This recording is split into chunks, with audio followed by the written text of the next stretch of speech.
In May 1984, Detective Harold Jensen of the Minneapolis Police Department was assigned a cold case that no one else wanted. It involved the disappearance of a 15-year-old boy named Trevor Hall, last seen leaving his high school basketball practice in November 1981. The case had gone nowhere for years. No witnesses, no body, no suspects. Just a boy who vanished 3 blocks from his home. Harold didn't believe in supernatural explanations, but he did believe in patterns. And the more he reviewed the file, the more something felt off. The original reports were incomplete. Pages were missing, dates overwritten, and witness statements referenced interviews that weren't included. One page mentioned surveillance footage from a nearby gas station, yet no tape was logged into evidence. Another referenced a secondary location, but no address was provided. Harold requested the archived evidence box. It arrived empty. According to records, the contents had been signed out in 1982 by a detective whose name no longer appeared on the department roster. Human Resources had no employment file for him. Payroll showed no history.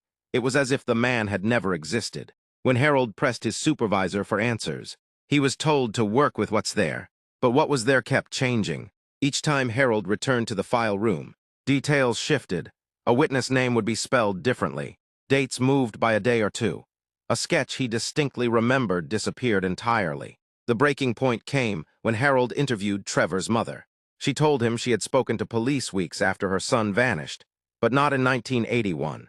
In 1983, she claimed an officer came to her house and said Trevor had been temporarily relocated due to a mistake. When she asked what that meant, the officer told her not to ask again if she wanted to keep her remaining children safe.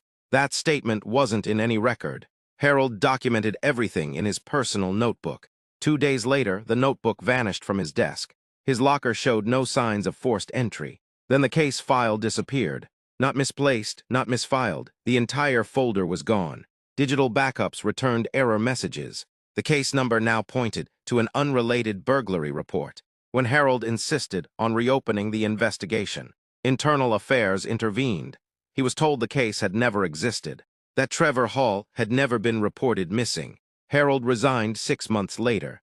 In 1991, he received an anonymous envelope containing a single photocopied page. It was a school attendance record. Trevor Hall's name appeared, dated 3 years after his disappearance. The school listed was not in Minnesota. Harold never found Trevor, but he never stopped believing some cases aren't solved. They're deleted.